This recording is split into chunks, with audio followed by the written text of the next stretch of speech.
دیکھتا ہوں، یا حیو یا قیوم یا جلیل یا کریم پڑھتی رہنا۔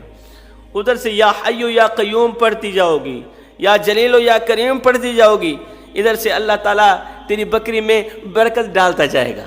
یہ ہر 6 مہینے بعد 4 بچے جنے گی، 4 بچے بڑے ہوں گے، پھر انہی میں سے 4 بچے ہوں گے ہر 6 مہینے بعد۔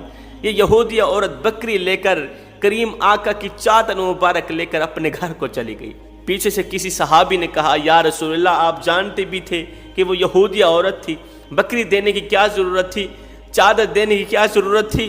میرے نبی نے فرمایا صحابی بیٹی بیٹی ہی ہوتی ہے، وہ چاہے یہودی کی ہو وہ چاہے مسلمان کی ہو، بیٹی بیٹی ہوتی، بیٹی کی عزت کرو، بیٹی کی قدر کرو۔ خیر وہ یہودی عورت گھر کو گئی، یا حیو یا قیوم پڑھتی گئی، اللہ تعالیٰ نے اس کی بکری میں اس قدر برکت ڈالی، بکری کا دودھ بھی بڑھتا گیا، اس کے بچے بھی بڑھتے گئے۔